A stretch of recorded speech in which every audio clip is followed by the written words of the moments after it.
지난주 시편 16편 설교 제목이 그리스도의 만족이었습니다. 지난주 시편 16편 이어서 오늘 두 번째 아름다운 고백과 아름다운 기업이란 제목으로 말씀을 전하겠습니다. 그리스도의 사랑하는 성도 여러분, 세상에서는 가장 아름다운 일이 있다면 아마 사랑을 고백하는 일이라고 생각하는데, 그러나 교회에서는 공적 신앙 고백을 하는 것이 가장 아름다운 일 중에 하나일 것입니다. 아름다운 고백이 있는 이 주일에 우리는 시편 16편의 아름다운 고백을 배우려 합니다. 시편 16편은 1절에서 6절과 7절에서 11절 두 문단으로 크게 나눌 수 있습니다. 그런데 6절을 보면 나의 기업이 아름다운 곳이에요로 끝나며, 또 11절은 주의 오른편에는 즐거움, 다시 말해 아름다움이 영원하나이다는 말로 끝납니다. 개역성경에서는 이 아름다운 곳과 즐거움이라고 달리 번역하였는데, 이 두 말은 같은 히브리어 단어이고 시편 16편의 전반부와 후반부를 마무리하는 역할을 하고 있습니다. 첫 부분에서는 주를 고백하면서 주께서 주신 기업이 아름답다고 고백하고, 11절에서는 주를 고백한 사람이 주 앞에서 충만한 기쁨과 즐거움 교제를 누리게 됩니다. 아름다움이 점점 더 발전하고 깊어지는 것을 볼 수 있습니다. 하나님께서 주신 기업이 아름답다고 고백한 시인은 이 땅에 있는 기업 정도가 아니라 하나님 그분을 얻고 하나님 앞에서 영원한 아름다움을 누립니다. 이 아름다운 고백이 가져오는 영원한 아름다움에 대한 시인의 교훈을 이제 함께 배우겠습니다. 오늘 주제는 아름다운 고백과 아름다운 기업인데, 크게 세 대지로 말씀을 전하겠습니다. 첫째 대지는 죽게 피하는 사람의 고백입니다. 죽게 피하는 사람의 고백은 다섯 가지 항으로 소대지로 구분해 말씀을 드리겠습니다. 첫 번째 1절에서는 자기에 대한 고백입니다. 다윗의 믹담을 보면 1절, 하나님이여 나를 보호하소서, 내가 주님 죽게 피하나이다. 시편 16편은 다윗의 믹담이라고 하는데, 이 믹담이라는 것은 그 노래의 방식이나 어떤 운율을 가리키는 말인데, 구체적으로 어떠한 운율인지는 알 수 없습니다. 시편 56편에서 60편에서도 다윗의 믹담이 나오는데, 그 시편들을 보면 대체로 다윗이 사울을 피하여 도망하면서 지은 시편들입니다.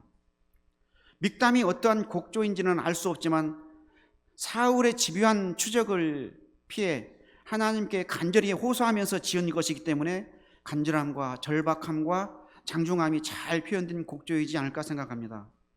시편 16편의 시인은 처음부터 하나님께 보호해 주시기를 간청합니다. 말로만 보호해 달라고 한 것이 아니라 주를 피난처로 삼아 피하면서 주의 날개로 품어주시기를 간구한 것입니다. 시편 16편을 앞에 나오는 시편들과 함께 읽으면 보호해달라는 말의 의미가 더 다가옵니다. 악인이 짐승처럼 무자비하게 덤벼들거나 교묘하게 숨어서 불화살을 쏘아댑니다.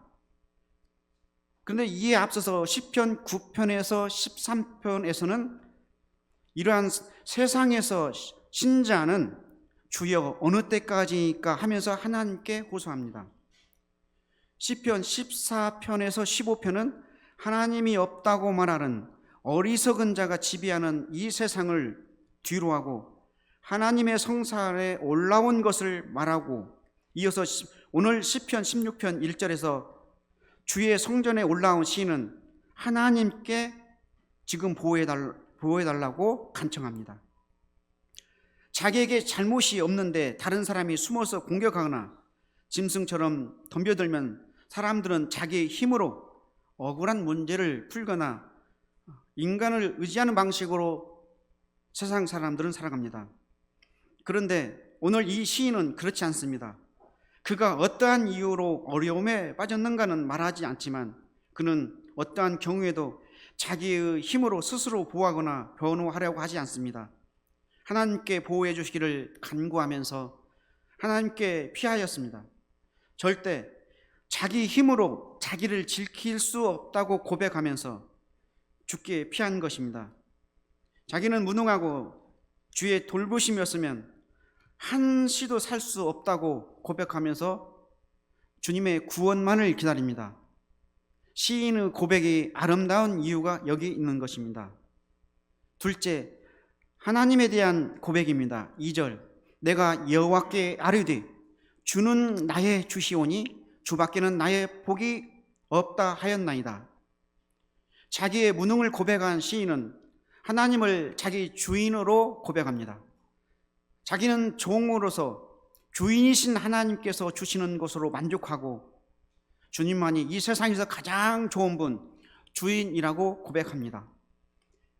히브리에서는 2절을 묘미 있게 표현하는데 여성 2인칭 단수를 써서 너 곧 나의 영혼아 너는 여호와께 말한다 라고 말하였습니다. 시인이 자기의 영혼을 2인칭으로 표현하면서 그 영혼과 속으로 말을 주고받으면서 하나님께서 자기의 주인이고 하나님 이외에는 좋은 것이 없다고 고백합니다.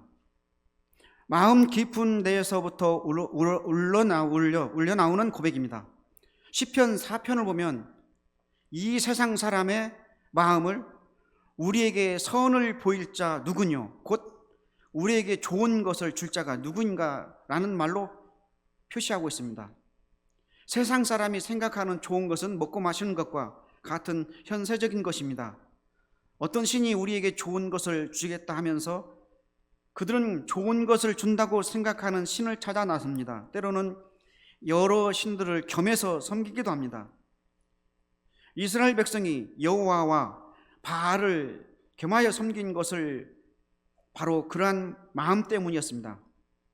그러나 시인은 시편 4편 7절에서 주께서 내 마음에 두신 기쁨은 저희의 곡식과 새 포도주의 풍성할 때보다 더하니이다 라고 찬송하였습니다. 시편 4편의 시인도 일을 하여서 새 곡식과 새 포도주를 거두었겠지만 그의 마음은 눈앞에 있는 추수가 아니라 그러한 추수를 하게 하신 하나님을 향하고 하나님께 기뻐합니다. 우상을 섬기는 자에게는 가장 좋은 것이 물질적인 것이지만 거룩한 시인에게는 하나님이 이 세상에 가장 좋은 것보다 더 소중한 것이었습니다. 시인은 하나님을 최고의 선으로 고백하였습니다. 우리는 여기서 시인의 자기 자신에 대한 고백이 하나님께 대한 고백과 짝을 이루는 것을 봅니다. 하나님을 아는 지식과 사람을 아는 지식은 분리될 수 없는 것입니다. 자기 자신과 하나님께 대한 고백은 다른 사람에 대한 고백으로 이어집니다. 셋째, 성도에 대한 고백입니다. 3절입니다. 땅에 있는 성도는 존귀한 자니 나의 모든 즐거움이 그들에게 있도다. 3절에서 성도에 대한 고백을 하는데 이것은 하나님에 대한 고백의 자연스러운 결론입니다.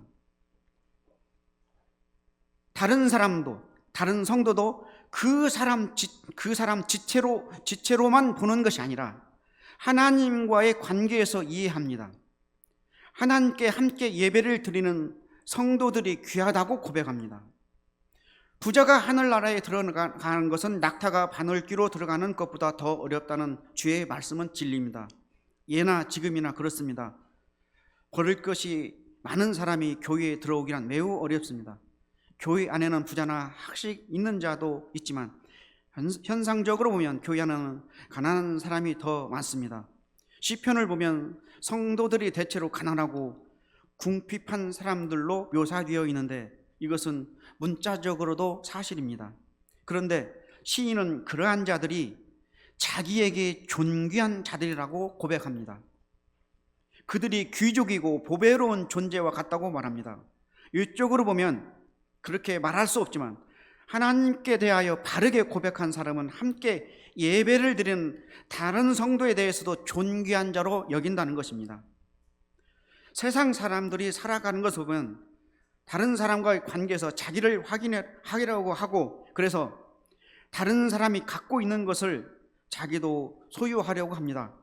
그리고 함께 시간과 돈을 사용하면서 자기를 확인하려는 경향이 강합니다. 재물을 우상으로 섬기기 때문에 같은 생각을 품고 살아가는 자들을 자기의 친구로 삼고, 더 나아가서 나름대로 거대한 사회를 이루어서 살아갑니다. 그리고 자기들에게 와서 자기들이 주는 물을 마시라고 합니다. 그들은 시편 73편 11절 표현처럼 하나님이 어찌 알랴, 지극히 높은 자에게 지식이 있으랴 하고 교만한 말을 하면서 살아가는데, 그들이 평안하고 재물이 더 많은 것처럼 보입니다. 그렇지만 하나님을 고백한 성도는 세상의 친구나 유력자를 의지하는 것이 아니라 자기 자신을 교회의 성도 안에서 발견한다는 것입니다. 신분의 구하를 떠나서 옆에서 함께 예배를 드리는 사람을 가장 고귀한 사람이라고 여긴다는 것입니다. 세상에서는 자기와 비슷한 사람을 찾아서 기쁨을 찾지만, 여기 시인은 하나님의 백성과 교제를 나눈 데서 기쁨을 찾습니다. 비록 그들이 사회적으로 미약한 사람이라고 하더라도 함께 주의 도움을 구하면서 살아가기 때문에 그들을 존귀한 사람으로 대접합니다. 마치 귀족을 대하는 것처럼 대하는 것입니다. 세상에서는 많은 것을 가진 사람을 높이 보지만 하나님 나라에서는 하나님을 바르게 고백한 사람이 존귀한 자이고 귀족인 것입니다. 넷째로 세상에 대한 고백입니다. 4절 보겠습니다. 다른 신에게 예물을 드리는 자는 괴로움이 더할 것이라. 나는 저희가 드리는 피의 전제를 드리지 아니하며 내 입술로 그 이름도 부르지 아니하리로다. 시인이 자기 자신과 하나님과 다른 성도에 대하여서 고백한 것은 참으로 아름다운데, 이것은 세상에 대한 고백과도 연결됩니다. 시인은 세상 사람을 다른 신을 뒤쫓는 자들이라는 말로 표현하였습니다. 이것은 매우 사실적인 말입니다. 그들은 좋은 것을 줄 자가 누구인가 하면서 현세적인 복을 약속하는 신들을 뒤쫓아 다닙니다. 어떤 신이 병을 낫게 해준다고 하면 그 신에게 몰려가고, 어떤 신이 재물을 준다고 하면 그 신을 뒤쫓아갑니다. 성경에서 이야기는 우상이나 신은 구체적인 신상을 가리키기도 하지만 우상의 공장인 우리 마음에서 만들어내는 것도 포함합니다. 사람들이 마음으로 만들어낸 우상도 모두 거짓신인데, 사람들은 그러한 신들을 섬기면서 살고 있습니다. 누가 돈을 쉽게 버는 방법이 있다고 하면 우리 중에 누가 안 갈 사람이 있겠습니까? 사람들이 모두 그리로 몰려갈 것입니다. 그 방법보다 더 좋은 길이 있다고 하면 다시 그리로 갈 것입니다. 그들은 문자 그대로 다른 신을 뒤쫓는 자리입니다. 그렇지만 우상은 헛것이고 약속한 것을 주지 않습니다. 사람들은 신들을 바꿔가면서 자기의 복을 구하려고 하지만 괴로움만 더할 뿐입니다. 그러나 어둠 가운데 있는 그들은 그 괴로움을 피하려고 또 다른 신을 찾아갑니다. 사람은 하나님을 떠나면 모두 여러 신들을 섬기는 대로 떨어질 것입니다. 돈과 권력을 추구하였지만 그것은 상대적인 것이기 때문에 아무도 자기가 소유한 것으로 만족할 수 없고 더 많은 것을 추구합니다. 다른 것을 추구하지만 사실은 해답이 없고 자기의 고통만을 점점 크게 할 뿐입니다. 하나님의 저주 아래 있기 때문에 고통을 점점 크게 당하고 있는 것입니다. 시인은 다른 우상을 섬기는 자들의 예배를 피를 붓는 전제라는 말로 표현하였습니다. 성경에서는 피를 제단의 뿔에 바르거나 제단 아래 쏟고, 전제는 대체로 소제를 드릴 때 포도주로 드렸습니다. 그런데 이교도의 제사에서는 피를 붓는 전제를 드렸고 때로는 그 피를 마시기도 하였습니다. 시편 16편의 이 표현은 상징적인 뜻도 있다고 생각합니다. 다른 사람을 해치고 피를 보면서까지 자기의 행복을 추구하는 그들의 삶을 이러한 말로 표현하였습니다. 마음에 하나님을 두지 않고 자기를 의지하기 때문에 다른 사람도 자기의 이익의 대상으로만 생각하고서 살아가는 것입니다. 이것은 시인이 하나님과 자기 자신과 이웃에 대하여서 고백하는 것과 정반대입니다. 경건한 시인은 그러한 자들의 이름을 자기의 입에 올리지 않겠다는 것입니다. 다른 신을 섬기고 다른 사람을 해치면서라도 자기의 이익을 이루려는 자들과는 조금이라도 관계를 맺지 않겠다고 하는 것입니다.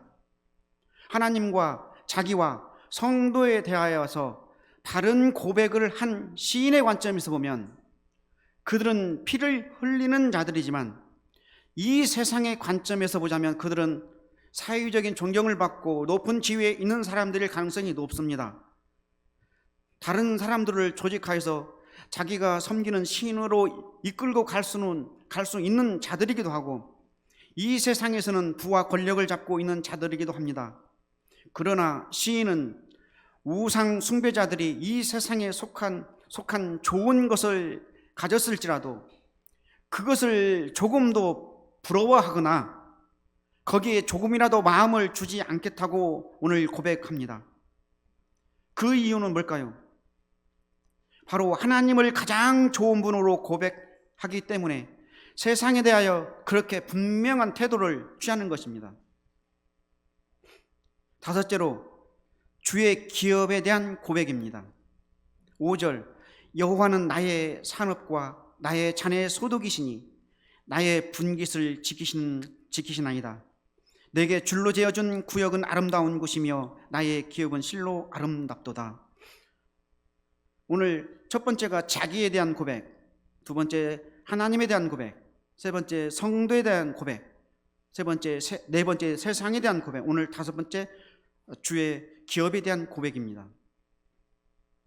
6절 내게 줄로 재어준 구역은 아름다운 곳이며 나의 기업이 실로 아름답도다. 시인은 세상의 영광을 추구하는 것이 아니라 주께서 줄로 재어준 그 기업으로 만족합니다. 그리고 주께서 자기의 분깃이고 자기의 잔이고 주께서 기업을 붙들어 주신다고 고백합니다.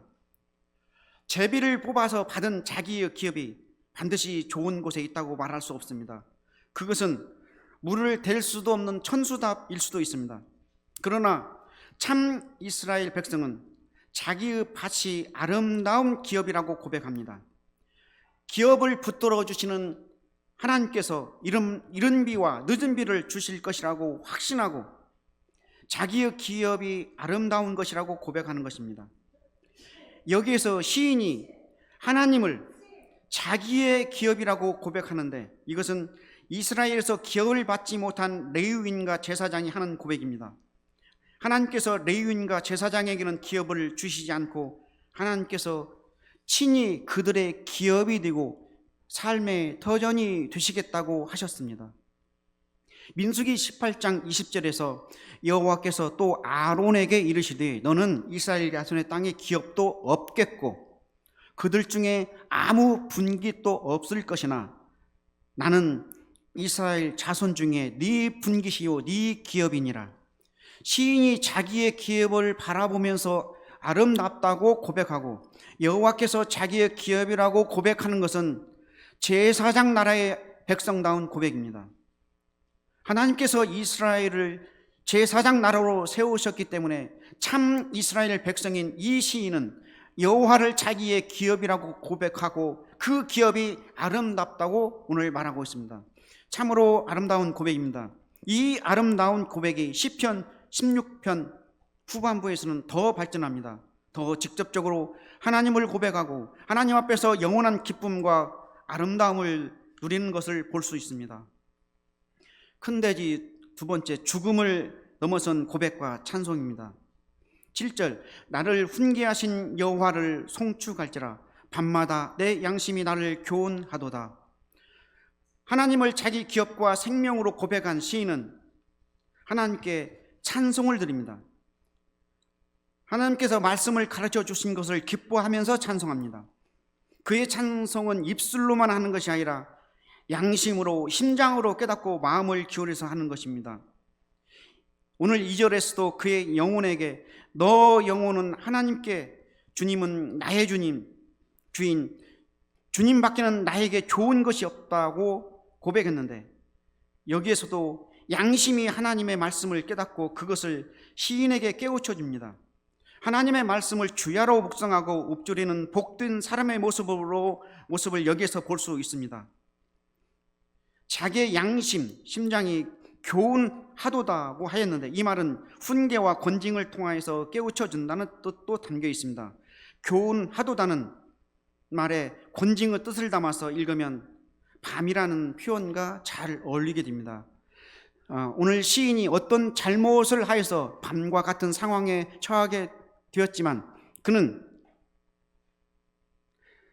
주의 교훈과 책망을 순하게 잘 받아들입니다. 비록 칠흑 같은 밤이어서 앞이 보이지 않고 보이지 않는 원수들이 공격할 수 있겠지만 시인은 그러한 때에 불평하지 않습니다.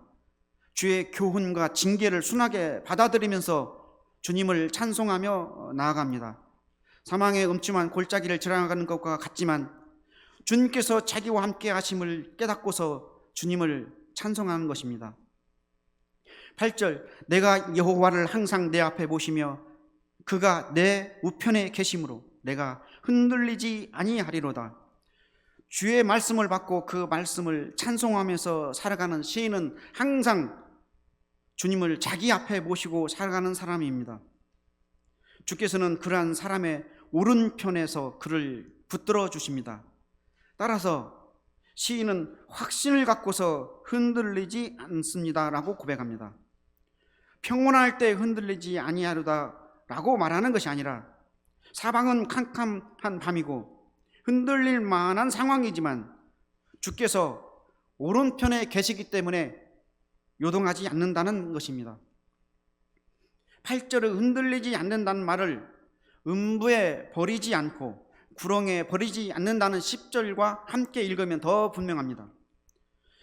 시편 46편의 표현대로 하면 바다가 산을 덮쳐서 흔들릴 만한 때이지만 시인은 하나님을 의지하기 때문에 요동하지 않습니다.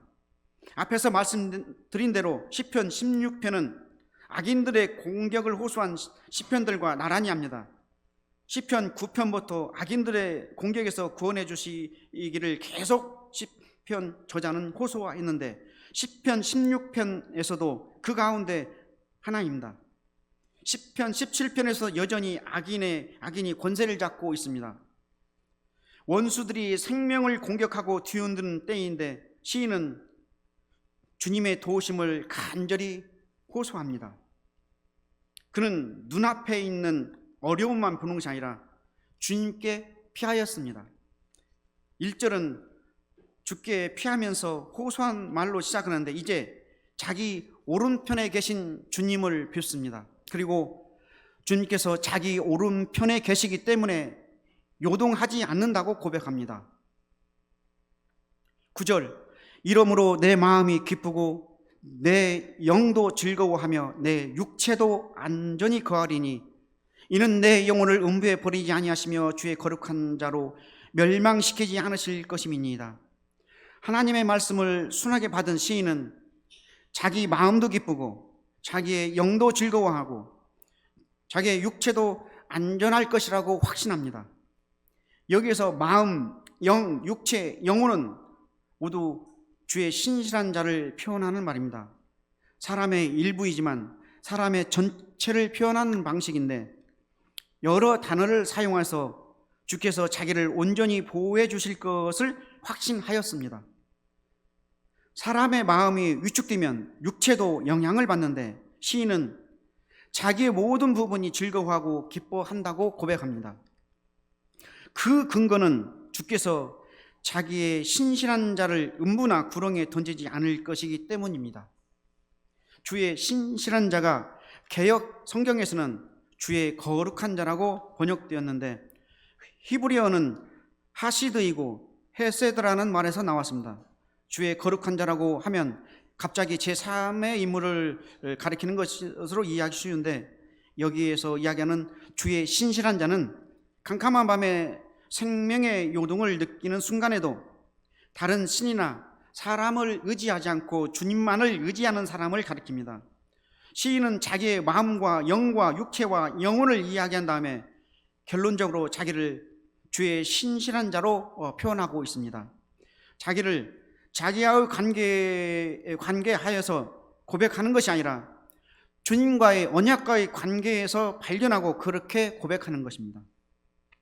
시인의 고백은 말로만 하는 것이 아니라 어려운 때에도 주께만 피하는 행동으로 실제적으로 표현하고 있습니다. 시인은 음부에 떨어질 것과 같은 때에도 오직 주님만을 의지하는 신실함을 지켰고, 따라서 자기를 주의 신실한 자로 말하기를 두려워하지 않았습니다. 그는 주께서 언약 백성을 버리는 일이 없을 것이라고 확신하면서 이러한 찬송을 올렸습니다. 11절, 주께서 생명의 길로 내게 보이시리니 주의 앞에는 기쁨이 충만하고 주의 오른편에는 영원한 즐거움 아름다움이 있나이다.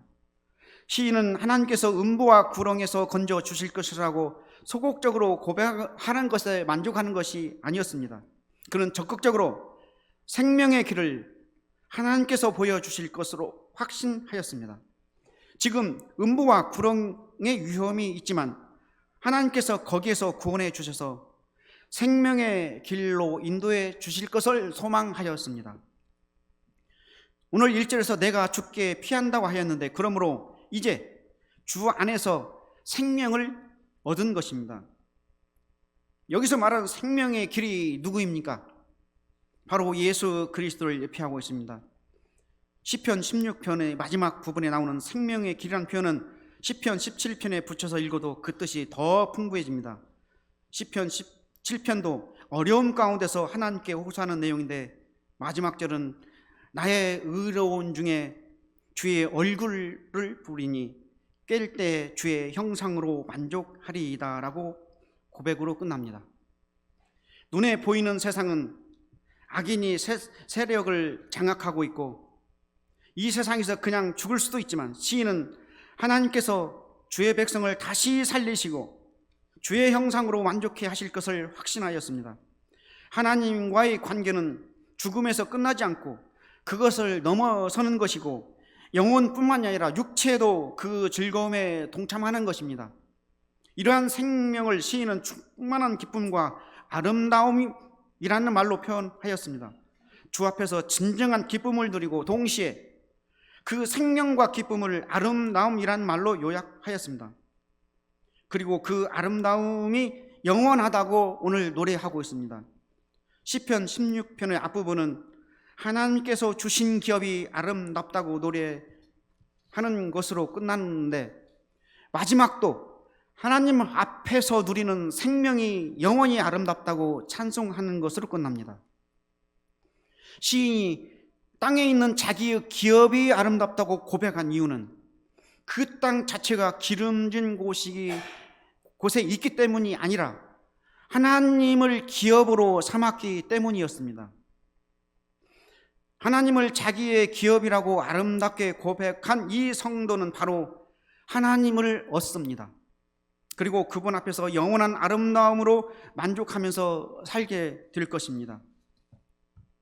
큰 돼지 세 번째, 그리스도인의 아름다운 기업입니다. 시편 16편은 자기의 힘을 의지하지 않고 주님께 피한 사람이 하나님께서 나의 기업이시다 라는 아름다운 고백을 하고, 그렇게 아름다운 고백을 한 사람이 아름다운 기업, 곧 하나님을 얻고 그분 앞에서 영원한 기쁨과 아름다움을 누리는 것을 찬송합니다.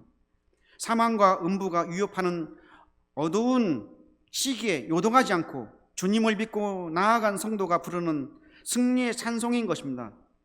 우리는 이 시를 시의 저자인 다윗의 입에서, 그리고 다윗의 후손이자 주님이신 그리스도 예수 입에서 듣습니다.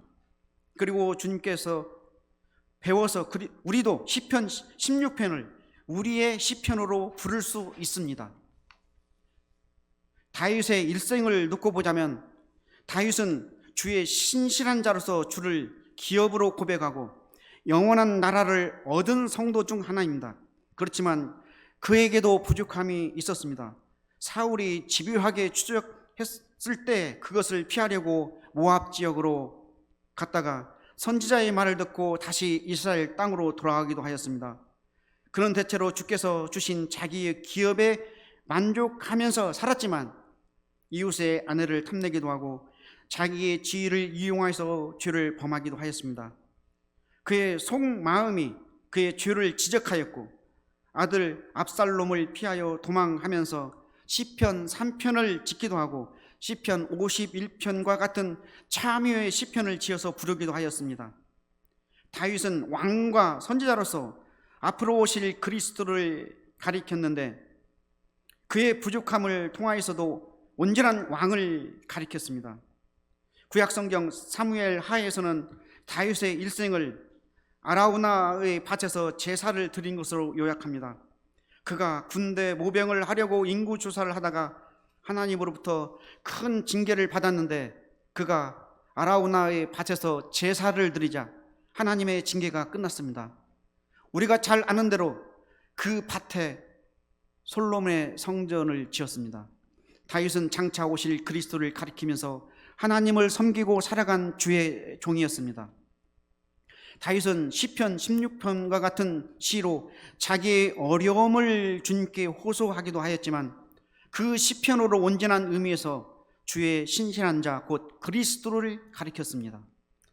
죽음의 문턱에서도 신실함을 지켰다고 말할 수 있는 분은 다윗의 주로서 다윗이 가리킨 분 오직 그리스도 예수이십니다. 오순절에 신약교회가 섰는데 그날 신약의 교회에 전파된 첫 설교에서 베드로 사도는 시편 2편, 시편 16편, 시편 110편을 인용하여서 그리스도의 죽으심과 부활을 증언하였습니다. 시편 오늘 16편을 인용하면서 베드로 사도는 다윗이 죽었고 그의 무덤이 자기들 중에 있으므로 엄밀한 의미에서 시편 16편은 다윗에게 적용된 것이 아니라 다윗이 가리키는 분, 곧 부활하신 그리스도에게서 성취되었다고 분명하게 말하고 있습니다. 사도행전 2장 24절에서는 하나님께서 사망의 고통을 풀어 살리셨으니 이는 그가 사망에서 매어 있을 수 없었습니다 하고 선언하였습니다. 하나님의 언약을 신실하게 지킨 분을 하나님께서 그냥 무덤에 버려두시지 않고 주의 신실한 자를 부활시키셨다는 꼭 고백합니다.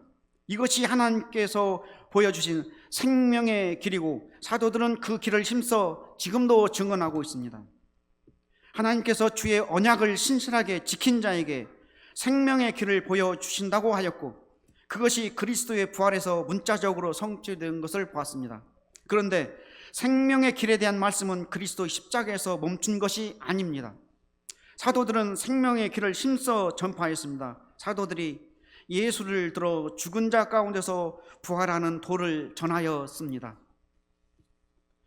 조금 다른 말로 번역되거나 변형되었지만 생명의 도라는 말도 나오고 주의 도, 하나님의 도, 그리스도 예수를 믿는 도, 혹은 더 줄여서 이 도, 그 도, 도라는 말이 나옵니다. 기독교라는 말보다는 생명의 도 혹은 생명의 길이 교회에 전파된 사도적 복음임을 이러한 데서 알 수 있습니다. 오순절에 시편 16편을 들어서 그리스도의 부활을 전하였던 베드로 사도는 그의 서신에서 이렇게 우리를 위로합니다. 베드로전서 1장 3, 4절입니다. 찬송하리로다.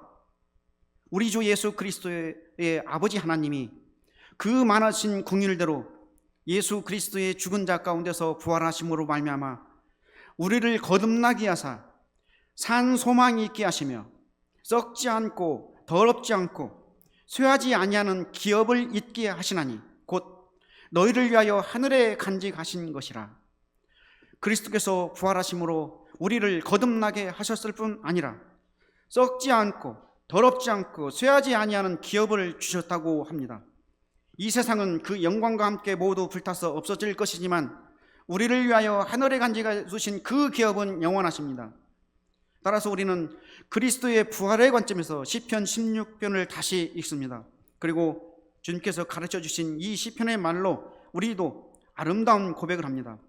눈에 보이는 이 것을 좋은 것이라고 말하는 것이 아니라 하나님께서 우리의 기업이라고 고백하고 어려운 가운데서도 주의 언약을 끝까지 믿는 신실한 자로서 남겠다고 고백합니다. 그리고 사망과 같은 어려움이 있다고 하더라도 그리스도의 부활의 생명이 내 안에서 역사하여서 그것을 이기고 나가는 것을 맛보면서 살아가는 것입니다. 구약의 시인이 죽음의 위협 가운데서 요동하지 않고 신실하게 주의 언약을 의지하고 살아간 것처럼 그리스도께서 사망의 세력을 깨뜨리고 부활하신 시대에 사는 오늘 우리 신자로서는 더욱 주님을 의지하고 살아가야 하는 것입니다. 예수님께서 고난을 당하신 일과 부활하신 일은 우리 모두를 위한 것입니다. 우리가 예수님의 부활에 조금이라도 덧법됐거나 부활의 사실을 입증해 주어야 할 필요는 없습니다. 중요한 것은 우리가 그리스도의 은혜를 깨닫고 부활의 생명으로 살아가는 것입니다. 부활은 사람의 가치관과 삶의 태도를 바꾸는 일입니다. 그리스도의 부활 생명을 얻으면 이 세상에 대한 생각이 달라집니다. 재물에 대한 생각도 달라집니다. 오늘 낭독한 사도행전 4장 32절에서 35절을 보면 부활의 복음을 전하니까 가진 소유를 서로 용통하는 사이가 이루어졌다고 가르칩니다. 믿는 무리가 한 마음과 한 뜻이 되어 모든 물건을 서로 통용하고 제 재물을 조금이라도 제 것이라 하는 이가 하나도 없더라. 사도들의 큰 권능으로 주 예수의 부활을 증거하니 무리가 큰 은혜를 얻어 그 중에 핍절한 사람이 없으니 이는 밭과 집 있는 자는 팔아 그 판 것의 값을 가져다가 사도들의 발 앞에 두매 저희가 각 사람의 필요를 따라 나누어 줌이러라.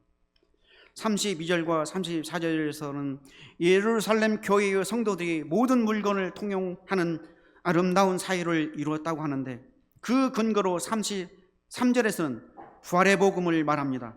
사도들이 부활의 복음을 증언하니까 성도들이 재물에 대하여 바른 고백을 하였다는 것입니다. 세상에서는 재물이 가장 좋은 것이었는데 그들은 옆에 있는 성도가 가장 존귀한 자라고 고백하면서 자기들의 재물을 그들을 섬겼습니다. 부활의 도를 전하는 것은 이렇게 사람들의 가치관을 바꾸고 생활을 완전히 바꾸어 놓습니다. 우리는 예루살렘 교회에서 주님의 부활에 대한 고백 때문에 그들은 자기에 대하여서도 하나님과 성도와 재물에 대하여서 새로운 고백을 하는 것을 보았는데 바로 이러한 교회에서 생명의 길에 대한 시편 16편의 말씀이 성취되는 것을 보았습니다. 시편 16편 시인도 하나님께 피하면서 하나님을 자기의 주인과 기업이라고 고백하고 성도가 존귀한 자라고 고백하고 우상을 섬기는 자들을 매우 멀리 하였습니다. 세상의 친구나 세력을 의지하지 않고 주님의 언약만을 믿고 신실하게 살아갈 때 주님께서는 그러한 사람에게 생명의 길을 보여주십니다. 지금도 그리고 영원히 그렇게 하실 것입니다. 결론적으로 말씀드리겠습니다. 생명에 대한 시편 16편의 복음은 우리에게 묻습니다. 나는 나를 가난한 사람이라고 생각하고 하나님께 부르짖는가? 하나님으로 만족하는가? 아니면 다른 사람과 관계에서 만족을 찾으려고 하는가? 죽음이 있는 절박한 상황에서도 끝까지 신실하게 주님만을 찾는가?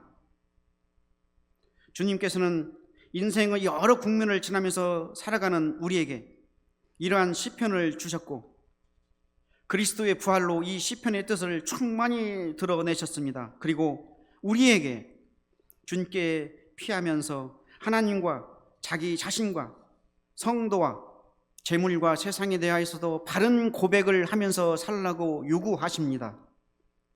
부모가 아이에게 말을 가르치듯이 주께서는 이러한 시편으로 우리에게 아름다운 고백을 가르쳐 주신 것입니다. 주께로부터 배운 말로 주를 고백하면서 살아가는 사람은 생명의 길을 얻는 것입니다. 아멘.